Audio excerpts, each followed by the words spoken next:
Buenos días, bienvenidos a Charlando con Daniel, el programa donde relato junto a mis familiares historias del pasado. En esta ocasión tenemos a mi abuela de parte paterna, Gloria Mercedes Cárdenas de Hernández, nacida en Ibagué, Tolima, 24 de diciembre de 1945, la cual nos contará acerca de una situación que ocurrió en una finca de mi fallecido abuelo, Heriberto Hernández, ubicada en Cajamarca, Tolima. Contextualización del relato. El siguiente relato toma posición durante 1985 a 1987, época en la que las guerrillas FARC, ELN y M-19 empiezan a tomar tierras y usar la violencia con el fin de combatir la injusticia, exclusión social y dominio de las tierras. Sin embargo, estas carecían de financiación, por lo que empiezan a usar el narcotráfico como vía para subsistenerse.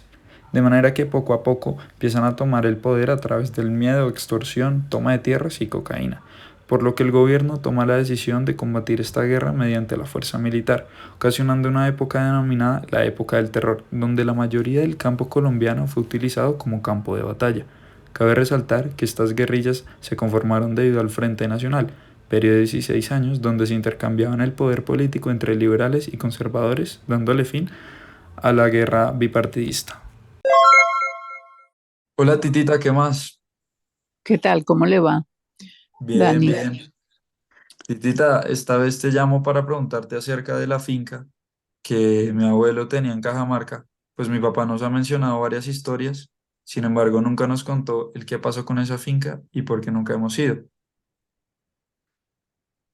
Entonces quisiera saber Por qué pasó con esa finca.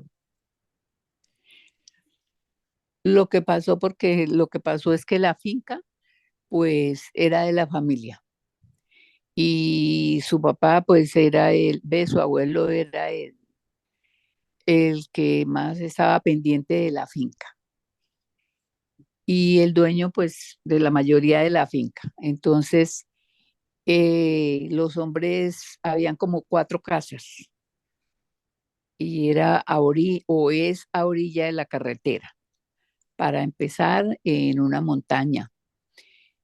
Entonces, había veces que los hombres venían y traían cosas de allá que cultivaban o traían plata, otras veces venían a pedir plata y todo.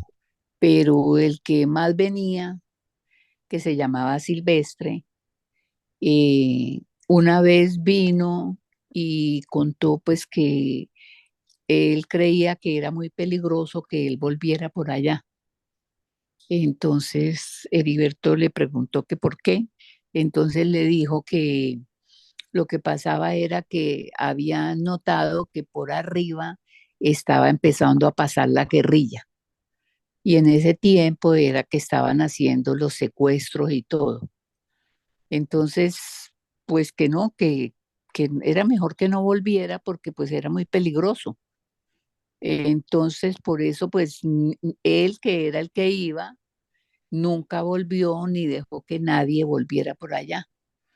Entonces siguió viniendo Silvestre y sí, contaba de que sí, que eso lo habían dejado como de hotel de ellos porque pasaban, se quedaban, ellos le cocinaban y sí, mejor dicho, se apoderaron de esa finca. Ah, ¿y más o menos en qué Entonces, año fue todo esto, titita?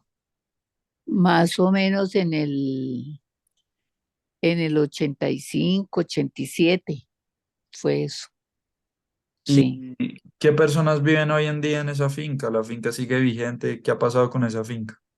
Claro, la finca sigue vigente porque hay cuatro casas, pero pues al morirse Heriberto, pues ahí sí que menos nadie volvió ni siquiera a pasar por allá, porque sí, nadie puso más cuidado en eso.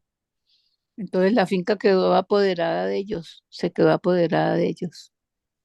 Vale, titita, Sí, muchas gracias. Te bueno, estamos hablando.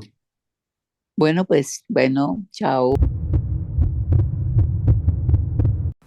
Del relato podemos evidenciar que este periodo de violencia no discriminaba estatus social y económico, pues afectaba desde campesinos hasta las personas que tenían más privilegios que otros.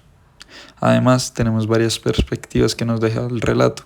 Por un lado, tenemos el punto de vista de los campesinos, pues ellos eran los que realmente tenían que darle la cara a la guerrilla, por lo que aparentemente no tenían otra opción más que obedecer a esta. Por otro lado, tenemos el punto de vista de mi familia, a la que le arrebataron una tierra que el padre de mi abuelo le dejó como herencia a raíz de mucho esfuerzo y harto trabajo. En conclusión, más que dudar de la honestidad de los campesinos o de la gran herencia que pierde mi abuelo, siento que toca reflexionar sobre la raíz del problema, la guerrilla, pues esta se contradice a sus supuestos principios a la hora de las acciones que tomaron en el pasado, que dicen que buscan combatir la exclusión política y la injusticia, pero obligan a la gente del campo a hacer lo que ellos dicen mediante la violencia y a robar tierras que nunca les pertenecieron ni trabajaron por ellas. Yo les cuento la historia y ustedes toman sus reflexiones. Espero verlos la próxima vez. Esto es todo por hoy. Muchas gracias por escucharnos.